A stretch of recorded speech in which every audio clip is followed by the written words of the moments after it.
Halo, Assalamualaikum warahmatullahi wabarakatuh. Pada video pembelajaran kali ini, kita akan melanjutkan pembelajaran kita tentang materi sudut. Kita akan membahas sudut yang dapat terbentuk jika ada dua garis sejajar yang dipotong oleh satu garis lain. Hubungan sudut yang terbentuk dari dua garis yang sejajar yang dipotong satu garis lain itu nanti ada 5 sudut. Yang pertama adalah sehadap, dalam berseberangan, luar berseberangan, dalam sepihak, dan luar sepihak. Nah, ini yang akan kita bahas pada video kali ini. Yang pertama, sehadap. Sudut sehadap itu besarnya sama. Sudut-sudut yang saling sehadap pada gambar di samping, silakan diperhatikan gambarnya. Yang sehadap itu ada sudut A1 dan sudut B1, kemudian sudut A2 dan B2, sudut A3 dan B3, sudut A4 dan B4. Sudut yang sehadap besarnya sama. Yang kedua, sudut dalam berseberangan. Sudut dalam berseberangan itu besarnya juga sama. Silahkan perhatikan gambarnya kembali. Sudut dalam berseberangan itu ada A1 dan B2, kemudian ada A3 dan B1. Yang ketiga, sudut luar berseberangan. Sudut luar berseberangan itu besarnya juga sama. Nah, silakan perhatikan gambarnya kembali. Sudut luar berseberangan itu ada A2 dan B4, kemudian A1 dan B3. Selanjutnya, untuk sudut dalam sepihak.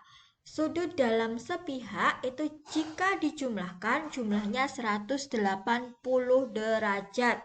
Contohnya, kalau kita perhatikan gambar ini, yang dalam sepihak itu ada A4 dan B1, kemudian ada A3 dan B2.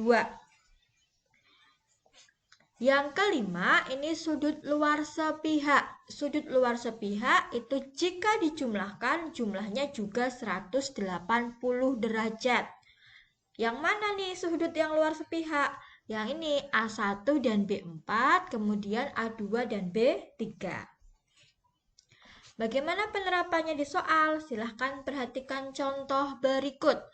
Perhatikan gambar berikut. Jika besar sudut P1 sama dengan 5x plus 10. P1 ini berarti di sini ya 5x plus 10. Kemudian Q1. Q1 di sini itu 10x min 10. Berapakah sudut Q3? Nah, kita cari hubungannya sudut P1 dan sudut Q3. Q1 ya. Kita cari hubungannya sudut P1 dan sudut Q1. Hubungannya adalah dalam sepihak. Oke, dalam sepihak. Berarti kalau dalam sepihak, sudut P1 ditambah sudut Q1 itu jumlahnya 180 derajat. Sudut P1-nya 5x plus 10, kemudian ditambah sudut Q1-nya 10x min 10 sama dengan 180 derajat. 5x ditambah 10x 15x, ini 10 dikurangi 10, hasilnya 0 ya, jadi boleh kita coret sama dengan 180 derajat. Berarti x-nya sama dengan 180 derajat dibagi 15 ya. Berapa hasilnya? Oke, hasilnya 12 derajat. Kalau x-nya sudah ketemu, kita bisa mencari sudut P1 dan Q1. Tapi karena ini yang ditanya sudut Q3, berarti kan sudut Q1, kita cari hubungannya Q1 dan sudut Q3 itu dia bertolak belakang gitu ya. Berarti kalau bertolak belakang, nanti dia besarnya sama begitu ya. Berarti sudut Q1 sama dengan sudut Q3. Nah, Q1-nya tadi 10X min 10. X-nya kita ganti 12. Berarti 10 kita kali 12 dikurangi 10. Berarti 120 dikurangi 10, yaitu 110 derajat. Oke, jadi kita menggunakan hubungan antar sudut dan sudut-sudut yang terbentuk dari dua garis yang sejajar dipotong oleh satu garis lurus.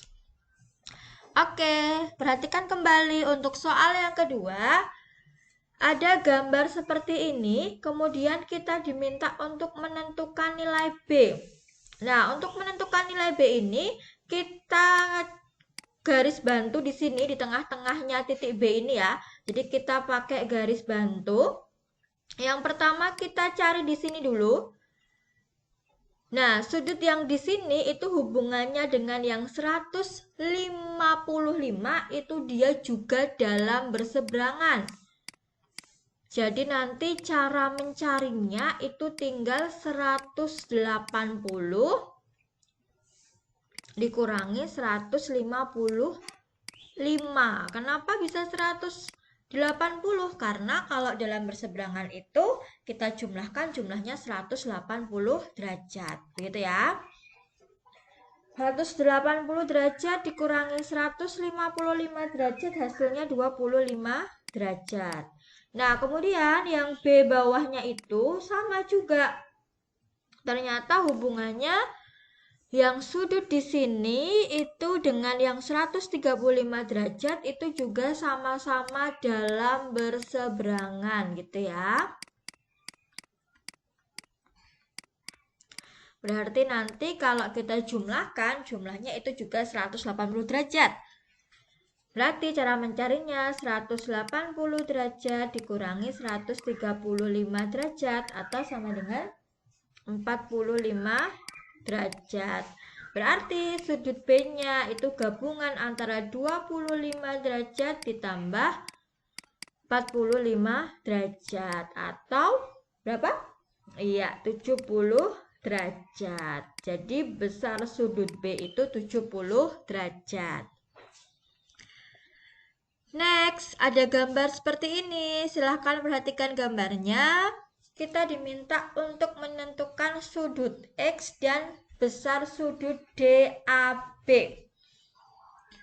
Sudut DAB itu berarti di sebelah sini ya, ini sudut DAB. Nah, sudut DAB itu hubungannya dengan sudut 145 derajat, itu dia juga dalam sepihak. Jadi yang ini itu nanti hubungannya dalam sepihak gitu ya, dalam sepihak. Berarti untuk mencari sudut DAB itu nanti kalau dijumlahkan kan tadi 180 derajat ya. Berarti nanti kalau mencari sudut DAB itu 180 derajat dikurangi 145 derajat. Berapa hasilnya? Iya, 35 derajat. Begitu ya, 35 derajat. Nah, kemudian perhatikan. Karena AB itu sama dengan AC, begitu ya. Berarti nanti segitiga ABC itu dia segitiga sama kaki ya. Oke, berarti nanti sudut B itu sama dengan sudut C. Nah, kita cari dulu sudut B. Sudut B dan sudut 145 derajat itu kan dia saling lurus gitu kan. Berarti nanti sudut B-nya itu caranya juga sama. 180 dikurangi 145 derajat. Berarti 35 derajat. Berarti sudut B sama dengan sudut C itu juga 35 derajat. Nah, kemudian 2X dan sudut C itu dia dalam berseberangan. Bu Amanah ganti warna dulu. Nah, sudut ini dan sudut C gitu ya, sudut 2X dan sudut C itu dia dalam berseberangan. Berarti kalau dalam berseberangan itu besarnya sama. Berarti nanti 2X itu sama dengan 35 derajat karena sudut C-nya 35 derajat. Berarti X-nya 35 derajat dibagi 2 atau 17,5 derajat. Oke. Terima kasih semuanya. Semoga video kali ini bisa membantu kalian belajar materi tentang sudut. Jika ada yang belum jelas, silahkan tanya. Terima kasih semuanya. Dan kurang lebihnya mohon maaf. Assalamualaikum warahmatullahi wabarakatuh.